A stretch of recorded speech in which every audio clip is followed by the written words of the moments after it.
bright and early Tuesday morning, actually so early it was still dark, President Trump picked up his phone to address another report he says is more fake news on Monday.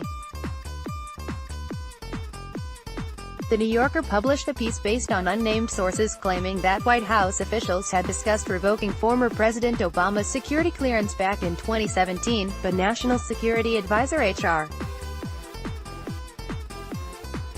McMaster blasted the idea and, ultimately, Trump decided not to exclude Obama. Here's the passage. At the time, some of Trump's most fervent supporters in the White House saw former Obama administration officials as powerful enemies who threatened the new president's rule, and they agitated for punishing them by revoking their security clearances. The idea was rebuffed by the National Security Advisor at the time, H.R. McMaster, who signed a memo extending the clearances of his predecessors at the NSC, Republicans and Democrats alike.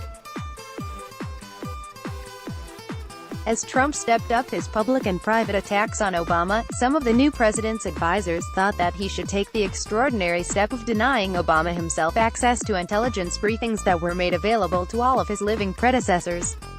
Trump was told about the importance of keeping former presidents, who frequently met with foreign leaders, informed.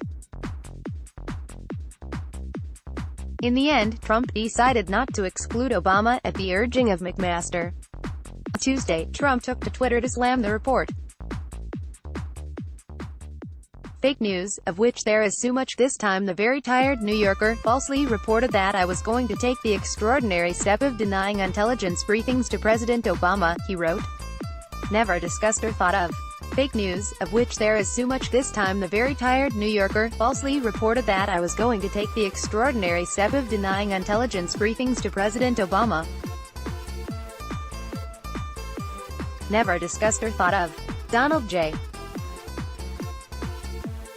Trump, at Real Donald Trump, August 21, 2018. All the security clearance talk stems from Trump's decision to revoke the clearance of former Obama CIA Director John Brennan after he became an MSNBC analyst and began repeatedly making collusion allegations against Trump and his administration.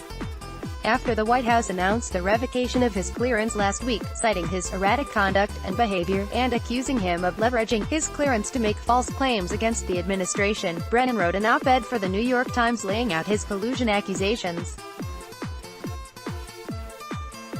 Mr. Trump's claims of no collusion are, in a word, hogwash, wrote Brennan. The only questions that remain are whether the collusion that took place constituted criminally liable conspiracy, whether obstruction of justice occurred to cover up any collusion or conspiracy, and how many members of Trump Incorporated attempted to defraud the government by laundering and concealing the movement of money into their pockets.